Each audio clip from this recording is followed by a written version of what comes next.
მოგესალმებით. შემუშავებულია ქიმიის საბაზო საფეხურის სტანდარტის პირველადი ვერსია. სტანდარტი შედგება 3 ნაწილისგან. ეს გახლავთ სწავლასწავლების მიზნები, სწავლის შედეგები და თემატური ბლოკები. ქიმიაში წარმოდგენილია 3 თემატური ბლოკი. ეს გახლავთ ქიმიური ელემენტები, ნივთიერებათა მრავალფეროვნება, ქიმიური რეაქციები და მისი მართვა. რაც შეეხება სწავლასწავლების მიზნებს, ის ემსახურება თუ ქიმიის საგანი რა როლს ასრულებს პიროვნების განვითარებაში და ზოგადი განათლების ეროვნული მიზნების მიღწევაში. სწავლის შედეგები წარმოაჩენს საგნობრივ კომპეტენციას და სწავლის შედეგების ცხრილი მოიცავს ცოდნის შეძენას, უნარების განვითარებას და ღირებულება-დამოკიდებულებების ჩამოყალიბებას. ქიმია მოიცავს სამსამიზნე ცნებას, ეს გახლავთ შედგენილობა, აღნაგობა-თვისება, ქიმიური პროცესი, მდგრადი წარმოება და მოხმარება.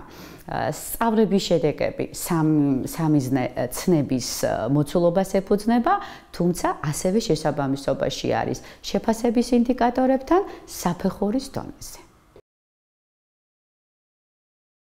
ახალი სტანდარტი გულისხმობს აქცენტის მეტად გადატანას კომპეტენციების განვითარებაზე და ღირებულებით განათლებაზე. რას გულისხმობს კონკრეტულად? სწავლის შედეგები ფორმულირებულია იმგვარად, რომ შესაბამისობაში არის მიზნებთან. მიზნები თავის მხრივ ემსახურება დამოკიდებულება ღირებულებების ჩამოყალიბებას. კონკრეტულად თუ დავაკვირდებით ჩვენ საგანში, კერძოდ ქიმიაში, შედეგების ნაწილს ასევე დამატებული აქვს გამოყენებითი სივრცე. კერძოდ, მაგალითად, თუ გავიხსენებთ შედეგის ფორმულირებას, ნივთიერების შემადგენელი ნაწილაკებისა და მათ შორის არსებული ქიმიური ბმის ტიპის გაანალიზება და მათ შორის არსებული მიზეშედეგობრივი კავშირის გააზრება გვჭირდება იმისთვის, რომ დავადგინოთ ნივთიერებების გამოყენების არეალი. მაგალითად, ასეთია სოფლის მეურნეობა, კვების მრეწველობა და ასე შემდეგ სხვადასხვა სფერო. საფეხურის შედეგი ასევე მოიცავს ინდიკატორებს, რამდენიმე ინდიკატორებს წინა სტანდარტისგან განსხვავებით, რომელიც გაწერილია საფეხურის დონეზე. საგანთა შორის კავშირს წარმოაჩენს განახლებულ სტანდარტში სამიზნე ცნებები, როგორ უკავშირდება მომიჯნავე საგნების სამიზნე ცნებას. მაგალითისთვის წარმოგიდგენთ ქიმიის სამიზნე ცნება, ნივთიერების შედგენილობა, აღნაგობა, თვისება, როგორ უკავშირდება ფიზიკიდან მატერიას და ბიოლოგიიდან ფუნქციას და სტრუქტურას. ეს ყველაფერი უკეთ ააზრებინებს, საშუალებას აძლევს, რომ ქიმიის სამიზნე ცნება იყოს ადვილად დამუშავებული და გაცნობიერებული. სწავლის შედეგები ორიენტირდება არა თემატური ერთეულების მიმართ, არამედ საფეხურის მიმართ, რაც აადვილებს ინკლუზიური მიმართულებით ინდივიდუალური სასწავლო გეგმისა და რემედიაციული პროგრამების იოლად შექმნას.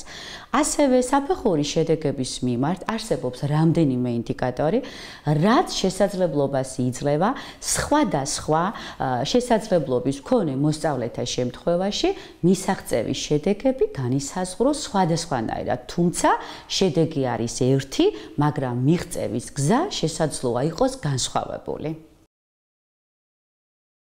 განახლებულ სტანდარტში პროგრამა განტვირთულია, ამის შესაძლებლობა მოგვცა მოდელმა 10+2. განახლებული სტანდარტით ქიმიის შესწავლას დავიწყებთ მე-7 კლასიდან, რაც საშუალებას მოგცემს, რომ განიტვირთოს პროგრამა. ამასში კიდევ გვეხმარება თემატური ბლოკები, თუ დააკვირდებით, სავალდებულო თემა არ არის სტანდარტში და არის თემატური ბლოკი.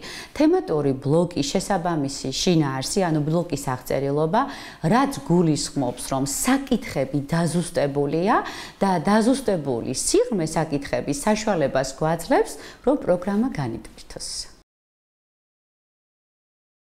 განახლებულ სტანდარტში მასწავლებლებს და სკოლებს მიეცათ შესაძლებლობა მეტი შემოქმედებითი თავისუფლების.